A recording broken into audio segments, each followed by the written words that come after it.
You guys are gonna lose your shit with this pork chop. I can't believe that we're gonna have this pork chop. Yeah, you're gonna eat this whole dinner. You ate more of this pig. This is from one pig. Oh yeah. I got split pea soup, ham hock, same pig. Wow. I got sausage, same pig. Wait, that's so cool. I got guanciale in that freezer, same pig. Okay, chops. We ready? Hello everybody. Welcome to Hell Movies.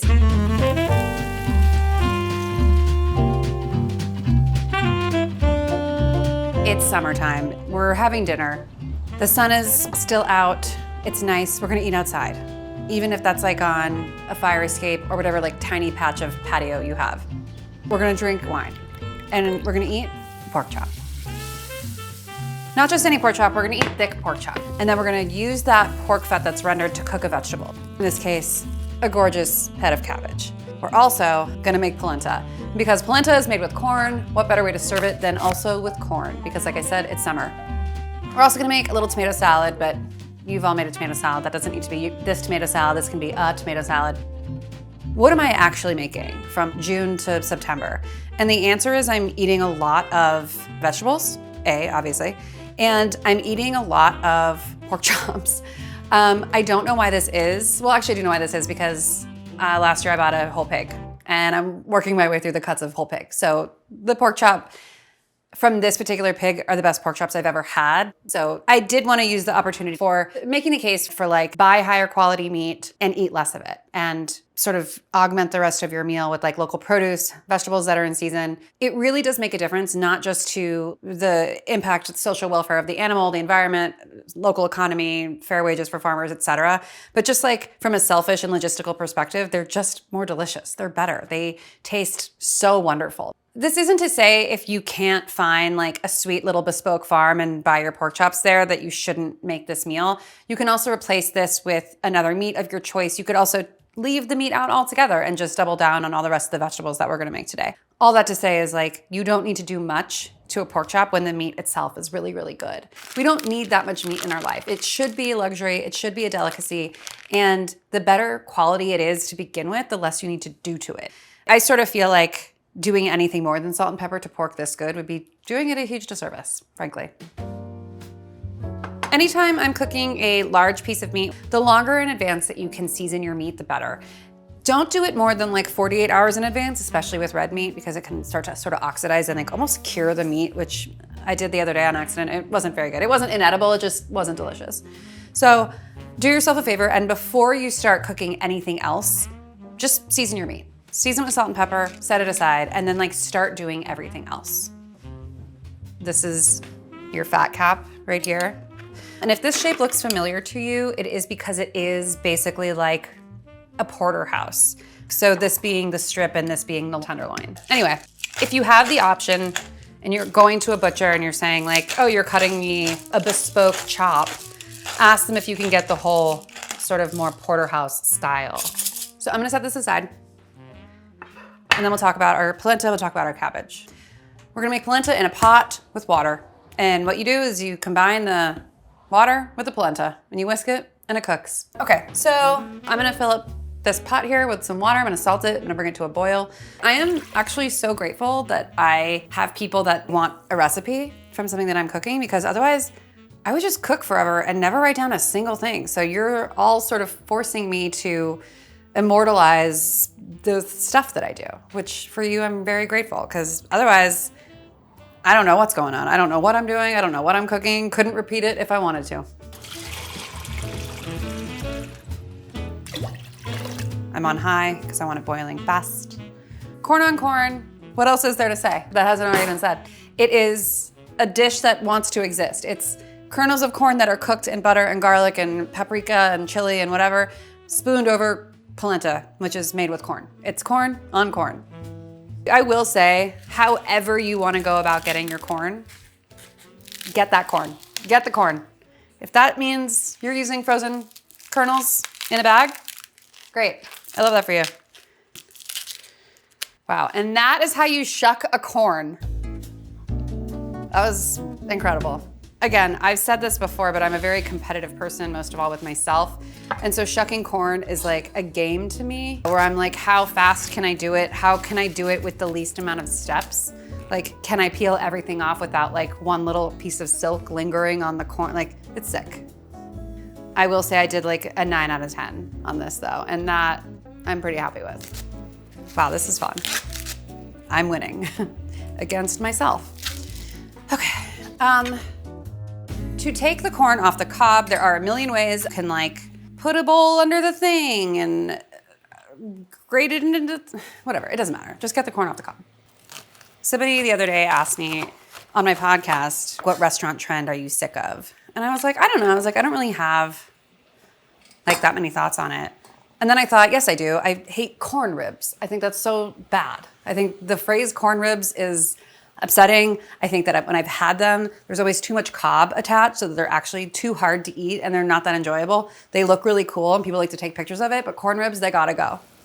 Okay, I'm gonna add the polenta real quick. This polenta is awesome. This is just a really good product. Polenta, I'm not like brand specific necessarily, but I do find like the smaller, the more local, the like tinier mill that you're getting things like whole grains and freshly ground stuff like polenta, the better. Like they're using really good corn. They're grinding it in smaller batches. It's fresher. This was packed on January 25th and it is April 16th. And this has been in my pantry for at least 2 months. So there's just like tighter turnaround. I don't know. I love it. I did salt this water and I'm going to turn the heat down and I'm going to go to low-ish. If you boil it too fast, what happens is the water starts to evaporate before the corn has had a chance to cook. Kind of like rice. Anytime you're cooking grains, low and slow, to give the grains the chance to fully hydrate and cook through before the water has escaped.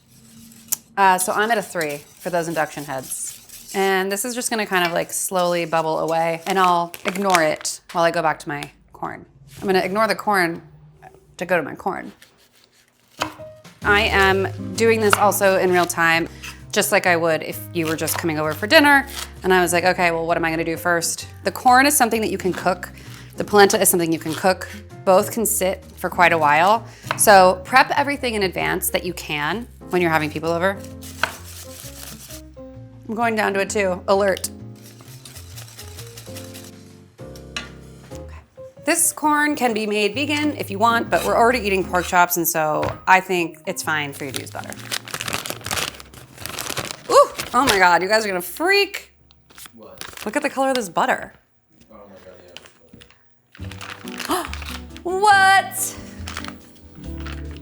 These come from really happy cows.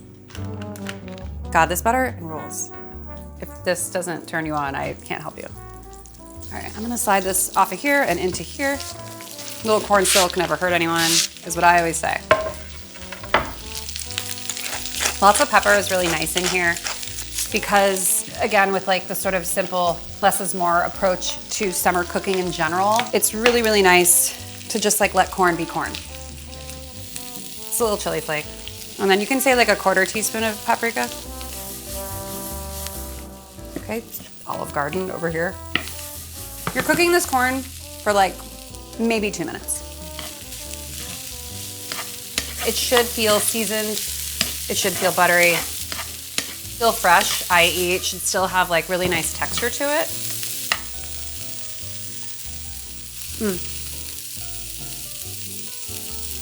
It's so good. It's like the best way to eat corn. So much more enjoyable than like gnawing on a cob that's like gonna get in your teeth and you're gonna have to go floss. Like, oh, excuse me, do you have any floss? So yeah, it's upstairs, nothing. You're like, I have to go inside. It's not my house. It's, no.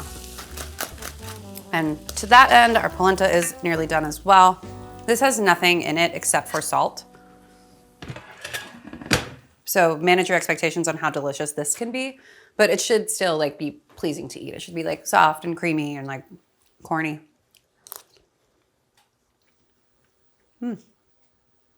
It is all those things. It definitely wants that butter added, but it is cooked through. It is tender. What was that, like 15 minutes, if that? I'm gonna turn off the heat. The thing with polenta is that it will seize the longer it sits, you know, kind of harden over time. You can always thin it out with a little water. And that's, even if you have leftovers, just a little water in a pot, add your polenta, whisk it, it'll come back to life. Even though we are gonna add Parmesan to this, which is salty, you kind of want the salt to be exactly where you want it to be.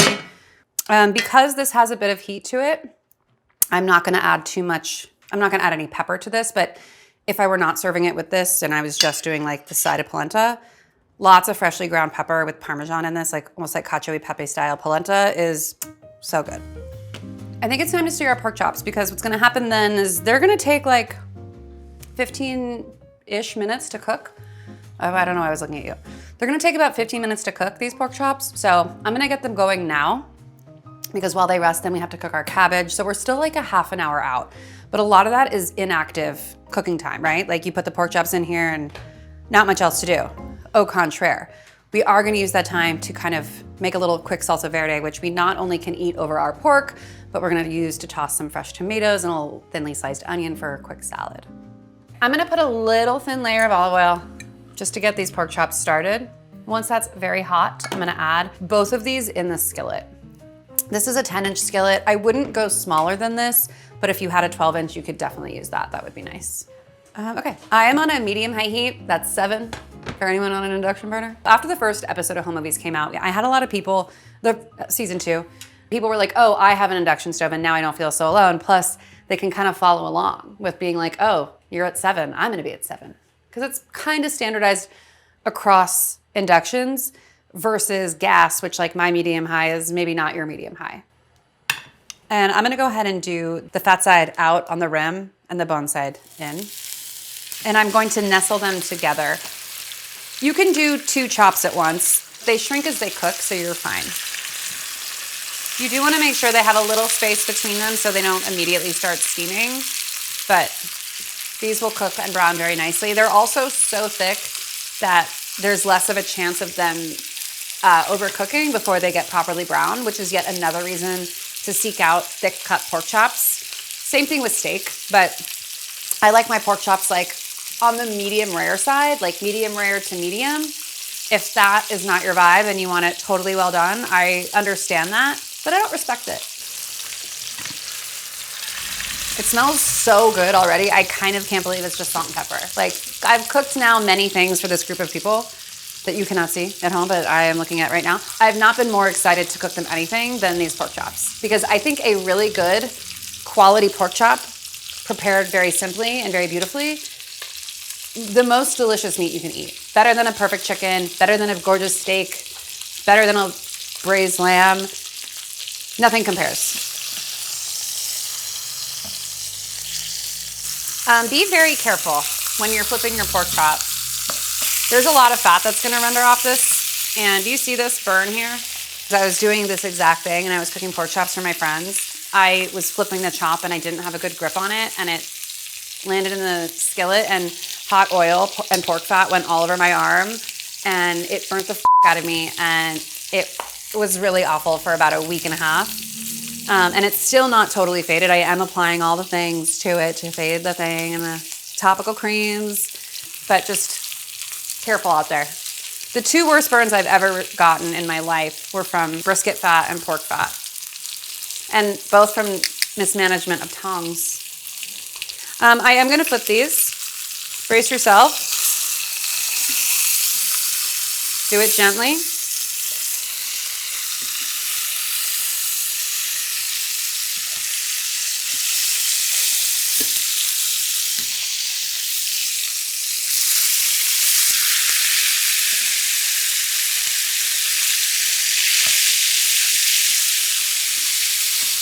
Using your tongs to kind of press down will be really helpful.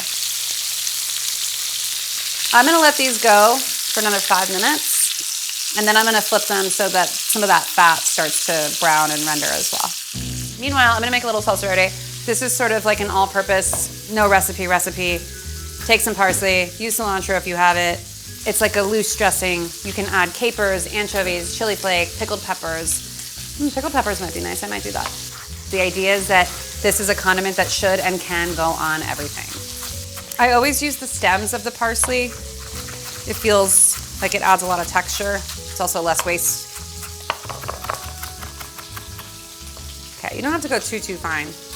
That's like up to you though. I'm gonna let a little garlic. It's been about 5 minutes. Oh yeah, so gorge. I actually believe in flipping your meat as you cook it. I don't believe in a one and a one. It's annoying to write recipes that way, but the reason being is that things brown at different rates. And I think for like the most deliciously even browning experience, flipping every so often is gonna get you like the most evenly cooked and the most evenly browned. And that goes for any sort of chop or steak, but especially pork. Okay, you're gonna go back in.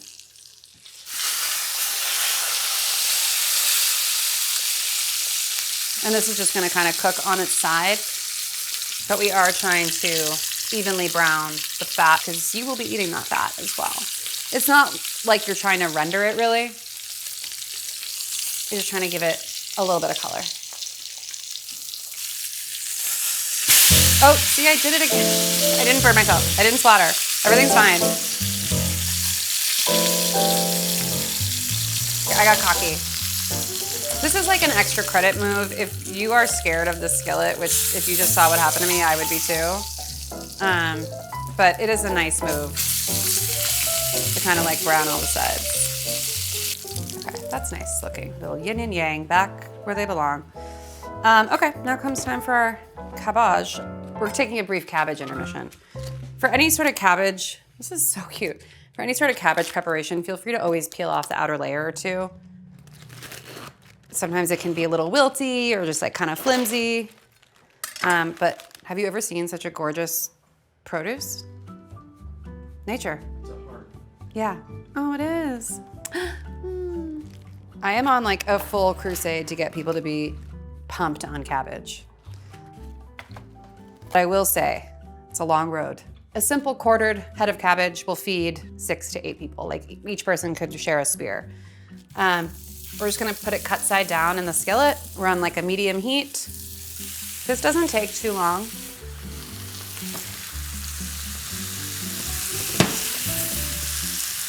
Anytime you cook a big piece of meat like this, you wanna let it rest 5 to 10 minutes minimum.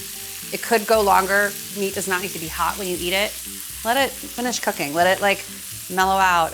To me, like the best rule of thumb to like knowing if your pork is cooked through is to like just get it really well browned on both sides.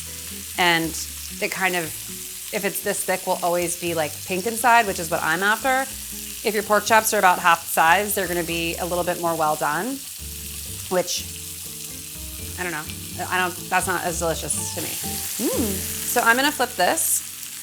Because we're cooking it in that seasoned pork fat, there is some like saltiness to it already, but we are gonna go ahead and season it with salt as it cooks as well.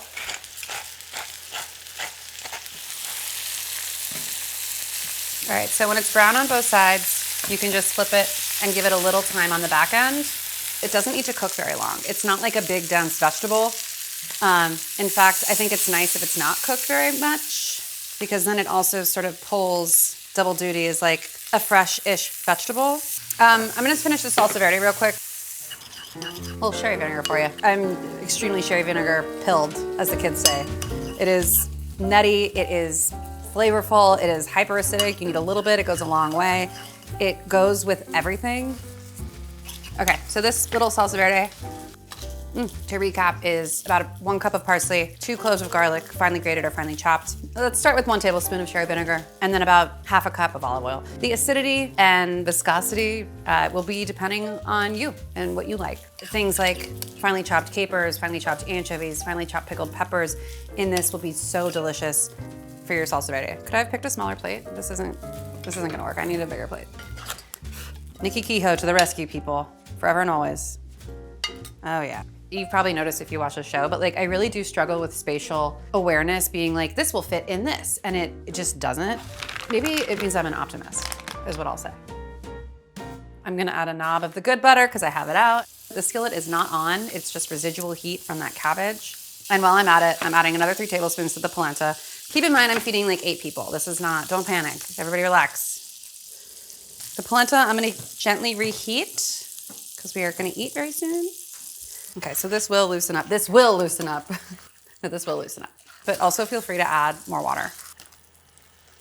And I'm gonna go back to like a medium heat here. I have some capers. While the butter browns, the capers will kind of start to crisp and shrink a little bit, which is exactly what we're after. I'm gonna do some sliced garlic. You can smash or slice or chop or whatever. This is about the time where I would be like, can somebody bring the wine out? Can somebody set the table? Like delegate, delegate, delegate. It's very difficult to do it all. And I think that's the key about like most entertaining that people fail to acknowledge is that when there's a bunch of people, either at your house, staying with you, watching you, you can start to delegate and it doesn't have to all fall on you. I think like asking for help should be normalized when we are cooking for others. All right, those are gonna keep cooking. That's resting, that's done. This is warming up, already getting softer. I'm adding a half a cup of water. That 3 tablespoons of butter went a long way in this. It already tastes so delicious and so much better. And that butter, you can like really taste that butter. It is so good.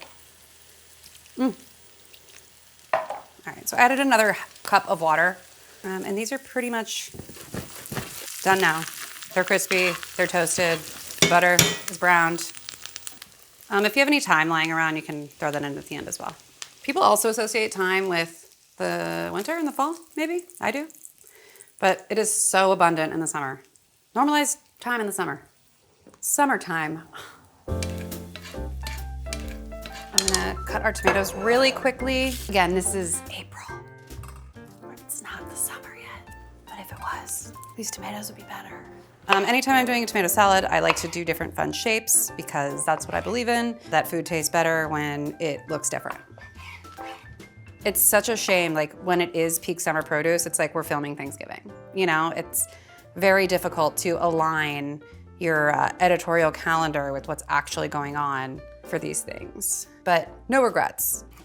A little bit of raw onion will certainly go a long way. Okay, so our tomatoes, we'll do a little flaky salt, and then you can dress them in this salsa verde since you already made it. And because these tomatoes aren't very good, not trying to make these tomatoes feel bad or anything, we really want like to dress them well. It will go a long way. You can add as much or as little Parmesan as you want. I've never measured Parmesan. When I grate it, I just kind of say when, but let's call it a quarter to a half a cup. And if you're like, I want more, then do it. I'm not here to tell you what to do. I'm just here to tell you what I do. I'm so floofy. Do you see? Do you see? I love it. Yum.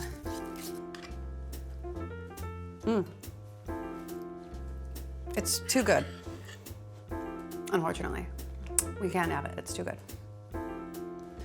Okay, time to carve the pork. Just like you would carve a porterhouse, you do want to kind of like carve it into 2 sections. It is easier to cut this pork chop into nice pieces if you carve it away from the bone here. And it's very intuitive. You see the bone and you just cut it away from the bone. And if you're like, you know what, I don't want to do that, then just give people the meat and give them little forks and knives and tell them to figure it out.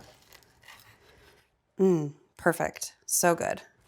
The tenderloin will peel almost right off the bone because it is tender, but look how tiny it is. It's so cute. Okay. Do I want to use this plate? It feels like selling myself short. Yeah, I don't. I'm just switching plates here. Everybody stay cool. I'm in on the close-up, but it's glistening. Oh, the meat. Girl, it looks so good. It being pink like that is a dream. Now comes the moment we've all been waiting for. We're gonna pour this little butter caper mixture over it. Sometimes after you do this, the capers really do like absorb a lot of the butter, which is not a bad thing. But if you're looking for a little bit more sauce, which I always am, don't be afraid. Again, we're feeding like 8 people here. Don't balk at the amount of fat I'm using. How dare you? That was a lot of food we just made, but like honestly, it didn't take that long. How long did that take? An hour and a half? You're like 3 hours. 3? 3, yeah. What's 6 right now? We started at 3? No, we started at 4. We started at 4, 2 hours. And that's filming. So like nothing is real when we're filming. Sound low for 90 minutes. Oh, sound roll for 90 minutes. There we go. And guess what? Surprise, I want more cheese. Oh, the corn. Remember Corn Kid? I hope he's okay. Hollywood will ruin a boy. All right.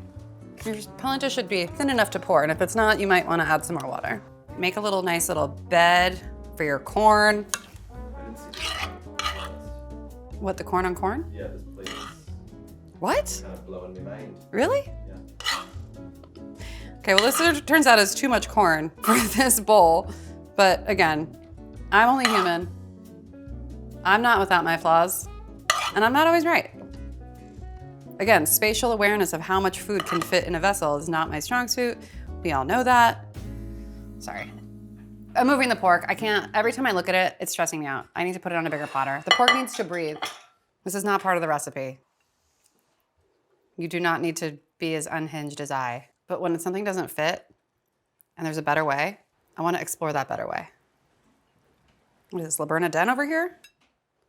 Eric Repair, call me. Wow, I feel so much better already with that pork looking the way that it does. This is the equivalent of like, you're going out, you're going to dinner, you're going to a party, and you're like, I'm gonna wear this outfit. And then someone's like, babe, are you ready to leave? And you're like, yeah, just a second. And then you change your outfit, and then you look in the mirror and you're like, this doesn't work either. And then you change your outfit again, and then you come out, and he's like, oh, you changed. And you're like, yeah. And then you realize you changed, but the weather's wrong, so you change again. And by the time it comes time to leave, you've had like 8 outfits on. And that's what I just did with this pork. You always want to try your food before you serve it to others to make sure it tastes good. You wouldn't know that tomato's out of season. I dare you to tell me that that tomato is not in season. Cabbage, surprise dill announcement. It's quite nice to have like a platter of meat and also a platter of vegetables that feel just as elaborate, just as expansive, just as delicious and interesting as your meat does. Oh, you know what I was gonna do? I was gonna squeeze a little lemon.